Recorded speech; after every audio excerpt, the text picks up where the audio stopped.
안녕하세요. 저는 올해 50대 중반이 된 여자입니다. 지금은 하루하루를 저의 소중한 아들과 함께 열심히 살아가고 있어요. 과거의 기억은 전부 접어두고 현재만 바라보면서 지내고 있습니다. 역시 최고의 복수는 제가 잘 사는 것 같아요. 그것만큼 완벽한 복수는 없는 것 같습니다. 그래야 제 마음이 편안하고 과거의 아픔을 조금이나마 떨쳐낼 수 있는 것 같네요. 저의 이야기를 하기 위해서는 전 남편과 부부였던 시절로 거슬러 올라가야 합니다. 저는 전 남편과 오랜 연애 끝에 결혼에 성공했어요. 5년이 넘는 시간 동안 연애를 하면서 설렘은 없어지긴 했지만 그래도 오래 만났고 잘 맞으니까 결혼한 것 같습니다. 시기도 결혼 정년기였기 때문에 그제서야 새로운 사람을 만나기도 벅찼어요. 사랑이 조금 부족하긴 했지만 그래도 최고의 친구라고 생각했기에 결혼했습니다. 결혼하고 얼마 지나지 않아 아이가 생겼고 저희는 신혼생활도 없었기에 임신이 기뻤어요. 다른 부부들은 신혼생활을 조금 즐기고 아이를 갖는다던데 저희는 신혼 때의 달달함은 없었습니다. 남편도 나름 가정적인 남편이었고 임신한 저를 잘 맞춰주어서 별로인 남편도 아니었는데 그렇다고 완벽한 남편감도 아니었습니다. 딱 평범하고 그저 그런 남편이었죠. 아이를 낳고 나면 조금 더 애틋해질 줄 알았습니다. 그런데 그건 저만의 착각이더라고요. 둘 다 다른 환경에서 자라와서 그런지 육아에 대한 가치관이 맞지 않았습니다. 그래서 많이 다투고 아이를 키우면서 사이가 조금 틀어진 것 같아요. 저는 집에서 24시간 내내 육아를 해야 했고 남편은 밖에서 야근까지 하며 돈을 벌어왔죠. 그런데 애초부터 사랑이 조금 부족했던 탓일까요? 아이를 낳으면 집에 일찍 들어와서 마누라 낮 동안 고생 많았다고 토닥토닥 해주지도 못할 망정 아이를 낳기 전보다 더 집에 안 들어오고 대화도 없었습니다. 매일 회식에 야근까지 하니까 아이와 같이 있지도 않았고 주말에 같이 나가자고 하면 약속 있다고 맨날 밖에 나가는 게 아니겠어요? 제가 속상하다고 몇 번이나 말을 했지만 남편은 육아는 원래 여자가 하는 거 아니야? 라고 말을 하며 자신은 밖에서 돈만 벌어오면 할 일 끝이라고 하더라고요. 그런 가치관 때문에 부딪힌 적이 한두 번이 아닙니다. 저도 결국 포기를 했고 집에서 아들만 바라보며 육아에 몰두했죠. 그런데 얼마 전 제가 아주 충격적인 것을 보게 되었습니다. 오랜만에 아들을 일찍 재우고 남편과 같이 한 침대에 누워 있었어요. 그런데 남편이 계속해서 휴대폰만 보고 있었고 제가 묻는 말에 건성으로 대답하는 겁니다. 뭘 그렇게 열심히 보고 있나 싶어서 잠깐 봤는데 누구와 대화를 하고 있더라고요. 그런데 어플이 생긴 모양이 카톡과는 달랐고 이상하게 생긴 대화 앱이었습니다. 저는 남편 몰래 눈알만 돌려서 대화 내용을 봤는데 그 어플은 데이트 어플이더라고요. 모르는 여자와 대화를 하면서 히히덕거리는 어플이었습니다. 서로 익명으로 대화를 하는데 대화 수위가 굉장히 높더라고요.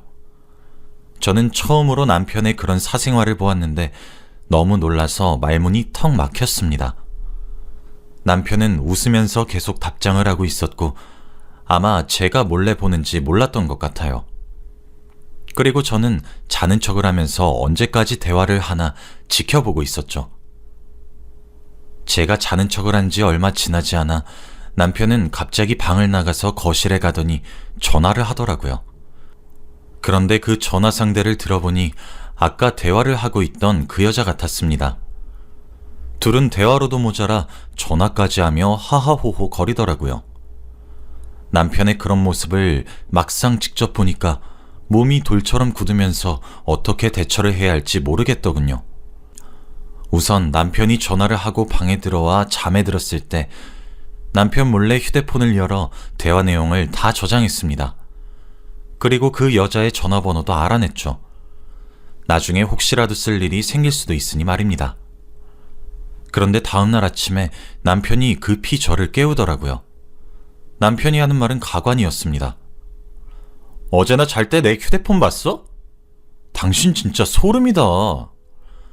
제가 너무 급해서 어제 방문 기록을 제대로 지우지 못했더라고요. 그러면서 저한테 왜 자신의 휴대폰을 마음대로 보냐고 하는데 정말 황당했습니다. 그리고 저는 왜?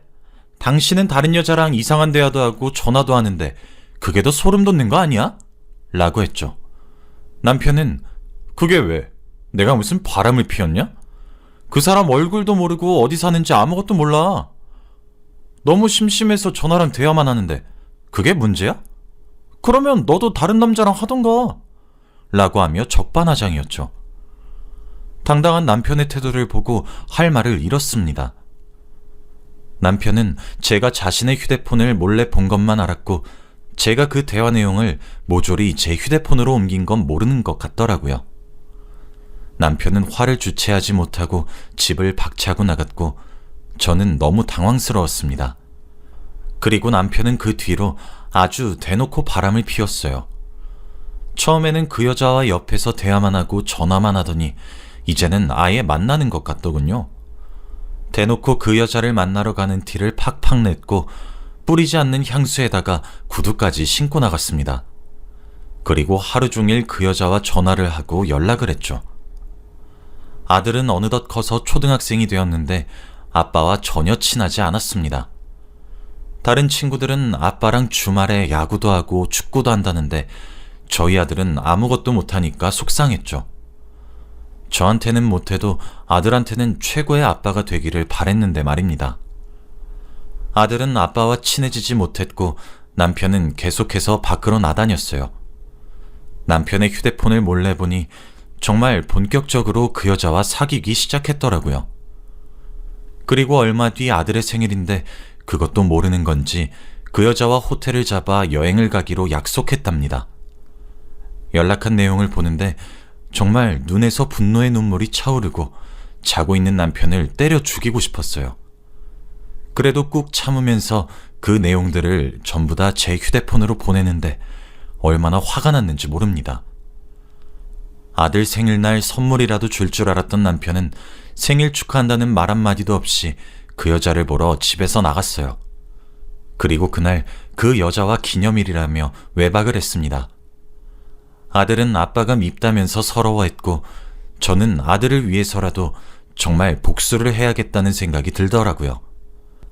아들과 둘이서 생일 파티를 하고 저는 제대로 증거 수집을 하기 시작했습니다. 매일 밤마다 이를 갈면서 두 사람의 불륜 증거를 수집했죠. 그런데 남편은 어느 날 조심스럽게 저를 부르더라고요. 중요하게 할 이야기가 있다고 하면서 말이죠. 나 다른 여자 생긴 거 알고 있지? 나 그 사람이랑 본격적으로 잘해보려고 해. 만난 지는 6개월 됐고 나랑 16살 차이나. 그러니까 이혼해줘. 어떻게 이렇게 뻔뻔할 수 있나요? 지금 생각해도 화가 미친 듯이 치밀어 오릅니다. 아주 당당하게 이혼을 하자고 했고 소송은 귀찮으니 깔끔하게 합의 이혼을 하자고 했죠. 저는 절대 이혼을 해주지 않겠다고 했습니다. 마음 같아서는 당장이라도 이 사람 얼굴을 보고 싶지 않았지만 이혼을 해주면 상간녀와 둘이서 행복하게 지낼 모습을 상상하니 도저히 이혼을 못 해주겠더라고요. 저는 남편에게 절대 이혼을 안 해주겠다고 못을 박았습니다. 그 뒤로 남편은 저를 볼 때마다 이혼 서류를 내밀었고 저는 그 이혼 서류를 볼 때마다 찢었어요. 그런데 결국 이런 날이 반복되니 상간녀가 저에게 연락이 오더라고요. 저번에 남편의 휴대폰을 몰래 보고 저장된 번호로 처음으로 전화가 왔습니다. 그러면서 저에게 이혼을 해달라고 요구하더라고요. 이혼뿐만 아니라 아이도 달라고 했습니다. 너무 충격적이었죠. 아들이 물건도 아니고 달라고 하는 게 말인가요? 저는 얼척이 없어서 말을 못하고 있으니 그 여자는 계속해서 이혼해달라고 했습니다. 아주 쌍으로 저한테 이혼해달라고 부탁하고 있었어요. 정말 스트레스 받고 괴롭더라고요. 이혼을 해줘야 하나 정말 고민했습니다. 그리고 저는 오랜 고민 끝에 저와 가장 친한 친구들 몇 명에게 이야기를 했죠. 제가 처한 상황과 이혼을 해야 할지 말아야 할지 말입니다. 그런데 제 친구들이 저와는 다르게 많이 당돌하고 적극적이에요. 그래서 제가 겪은 일을 마치 자신들이 겪은 것처럼 화내고 난리였습니다. 그러면서 저에게 복수를 하자고 하더라고요. 이혼은 해주더라도 그 두 사람 인생 제대로 못 살게 해주자고 하면서 말입니다. 저는 그 친구들이 어떻게 할지 너무 걱정되었지만 그래도 복수는 하고 싶었어요. 그래서 친구들이 하자는 대로 했습니다. 그런데 친구들이 말한 방법은 너무 충격적이었어요. 갑자기 친구들이 상간녀가 일하는 직장까지 알아왔더라고요. 그러면서 저에게 지금까지 수집한 자료들을 다 복사해서 파일로 만들어두라고 했죠.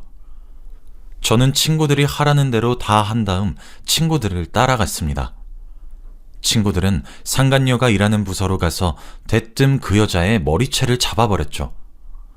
회사는 난리가 났고 상간녀는 소리를 지르면서 놓으라고 난리였습니다. 친구들은 머리채를 잡고 싸우면서 네가 그 유명한 유부남 뺏어간 상간녀라며? 어떻게 16살 많은 아저씨를 만나니? 라고 하며 동네방네 상간녀가 저질러 놓은 일을 말하고 있었죠.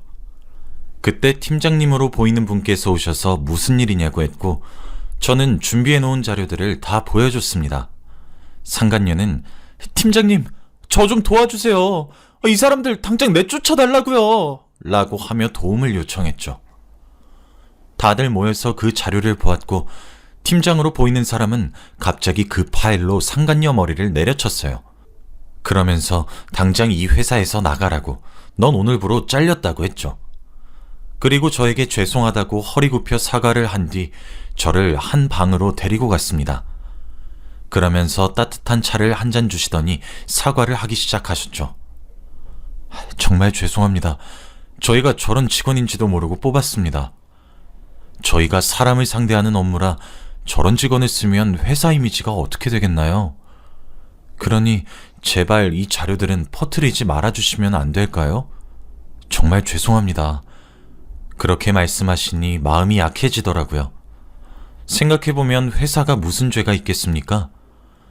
저는 자료들을 회사 게시판에 다 올리려고 했는데 팀장님을 보고 마음이 사그라들었어요.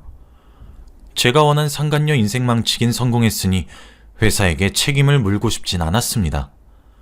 그리고 팀장님의 대처가 마음에 들었기에 저는 친구들과 같이 그 회사에서 빠져나왔죠. 상간녀는 머리가 산발이 된 채로 눈물을 뚝뚝 흘리며 짐을 싸고 있었고 친구들은 회사에서 나오자마자 또 갈 데가 있다며 빨리 움직여야 한다고 했죠. 저는 영문도 모른 채 친구들이 데리고 가는 곳으로 갔는데 한 가정집이었습니다. 그리고 현관문이 열렸는데 모르는 아주머니와 아저씨가 계시더라고요. 그러면서 서로 몰라서 어색해하고 있었는데 갑자기 저한테 복사해 놓은 자료를 건네라고 했습니다. 저는 친구들의 말을 듣고 그분께 자료를 넘겼고 친구들에게 귓속말로 그래서 이분들이 누구신데? 라고 했더니 친구들은 상간녀 부모님이라고 하는 게 아니겠어요? 상간녀 부모님은 제가 준 자료들을 읽으실수록 표정이 일그러졌고 화가 나시는 것을 느낄 수 있었습니다. 그리고 마침 회사에서 짐을 챙기고 울면서 집으로 돌아온 상간녀가 저희가 자기네 집에 있으니 당황을 하며 뛰어오더라고요. 그러면서 당신들 뭐냐고 하며 집으로 들어왔고 상간녀 어머니는 상간녀를 보자마자 뺨을 내리쳤습니다. 그리고 상간녀를 잡으면서 내가 너를 어떻게 키웠는데 유부남 아저씨랑 바람을 피우냐고 당장 나가라고 하며 동네가 난리 났고 저희가 현관문을 열고 있으니 동네 사람들이 지나가면서 구경을 다 했습니다. 그리고 소리가 점점 커지고 난리가 나니까 상간녀가 결국 자기가 임신했다라고 하는 게 아니겠습니까? 제 남편의 아이라고 합니다. 근데 저는 놀라움보다 당황스러웠어요. 왜냐하면 남편은 저희 첫째 아이를 낳고 정관수술을 해서 임신을 시킬 수 없는 몸이거든요. 그래서 제가 당황해하며 말을 못하고 있으니 다들 제가 놀란 줄 알았나 봅니다. 상간녀 어머니는 죄송하다고 사과를 하며 제발 신고만 하지 말아달라고 했지만 저는 무시하고 친구들과 함께 그 집에서 나왔어요. 그리고 법원으로 가서 상간녀 소송을 했습니다. 송장이 가는 동안 남편과 이혼을 하기로 결심했어요. 그리고 남편한테 네가 만나는 여자 네 애 임신했다더라? 라고 하니 역시나 당황스러워 하더군요. 어떻게 임신이 되냐고 하면서 말이죠. 뭐 비밀은 상간녀만 아는 거니까 저는 더 이상 말하지 않았습니다. 아무튼 저는 상간녀에게 위자료를 많이 받게 되었고 남편과 이혼을 한 뒤 아들과 둘이서 살게 되었습니다. 그리고 상간녀와 남편이 둘이 어떻게 살게 되는지는 전혀 알지 못했습니다. 아들도 어차피 아빠를 없는 셈 쳤으니 별로 아쉬워하지 않더라고요. 아무튼 그렇게 아들이 중학생이 되고 고등학생이 될 때까지 전 남편과 연락 한번 하지 않았고 만난 적도 없습니다. 그런데 이제 나이가 50이 넘어가니까 몇 년 만에 전 남편한테 연락이 오더라고요. 아직 전화번호가 저장이 되어 있는 거에도 놀랐고 정말 오랜만에 온 연락이라 어떻게 반응을 해야 할지도 몰랐습니다. 저는 떨리는 마음으로 전화를 받으니 그 사람의 목소리가 이상했습니다. 다 죽어가는 목소리로 전화를 하더니 잘 지내? 라고 하더라고요. 그런데 그 사람이 몇 년 만에 저에게 전화를 한 이유가 뭔지 아십니까? 바로 자기가 지금 간이식을 받아야 할 정도로 몸이 안 좋은데 저와 아들한테 간이식을 부탁하는 전화를 한 거였어요. 정말 양심이라고는 전혀 없는 사람입니다. 저는 그 말을 듣는데 화가 미친 듯이 치밀어 올랐죠. 그래서 쌍욕을 내뱉으며 네가 만나는 상간녀한테나 받으라고 했습니다. 그런데 남편은 말도 꺼내지 마. 갈라선 지가 언젠데 라고 하더라고요. 들어보니 더욱 가관이었습니다. 저와 이혼하고 얼마 지나지 않아 헤어졌다고 합니다. 그리고 얼마 지나지 않아 집에서 정해준 남자와 상간녀가 결혼을 했는데 낳은 아이가 남편의 아이도 아니고 결혼한 남자의 아이도 아닌 아예 모르는 제3자의 아이였다고 하더군요. 그래서 아이의 아빠가 누군지도 모른대요. 결국 집에서 정해준 남자와 이혼을 하고 아이를 혼자 키운다고 합니다. 집에서도 버린 자식이래요. 그러면서 저에게 다시 간이식 이야기를 꺼내며 불쌍한 척을 하기 시작했죠. 의리로라도 옆에 있어주면 안 되겠냐고 하더라고요. 간이식이 힘들면 간병이라도 해달라고 했습니다. 저는 미친 듯이 화를 냈어요. 내가 너 죽기를 평생 기도할 거라고 하면서 말이죠. 그냥 빨리 죽으라고 했습니다.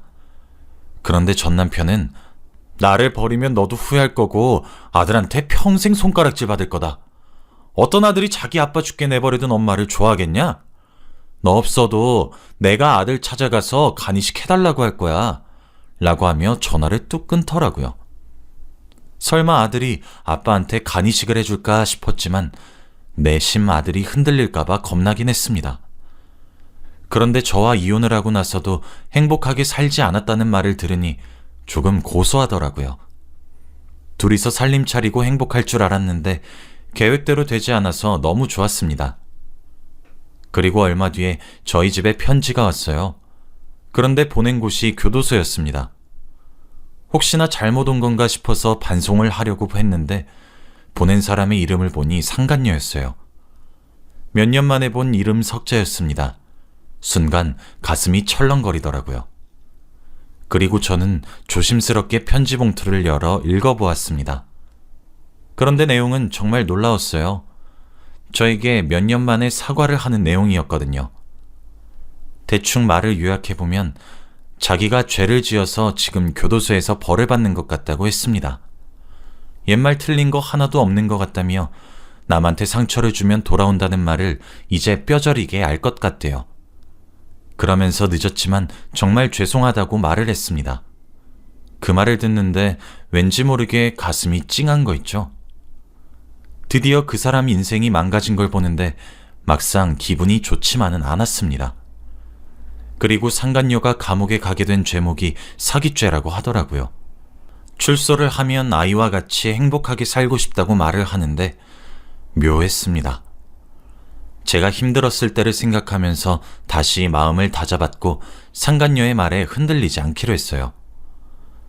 그래도 지금 저는 아들과 함께 너무 행복한데 상간녀와 전 남편은 불행하다는 소식을 들으니까 조금 낫네요. 아들은 얼마 전에 아버지가 전화가 왔다며 간이식을 해달라고 했대요. 아들은 말도 안 되는 소리라며 무시했다고 합니다. 아들 하나는 정말 잘 키운 것 같아요. 지금 과거를 생각해보면 정말 파노라마처럼 머릿속에서 스쳐 지나갑니다. 어떻게 그 세월을 살았나 모르겠어요. 저는 이제 나이도 많이 들었고 이제 제 아들만 보고 살려고 해요. 여러분도 혹시 저 같은 경험 있으신가요? 제발 겪지 않았으면 싶습니다. 저의 이야기는 여기까지예요. 들어주셔서 감사합니다.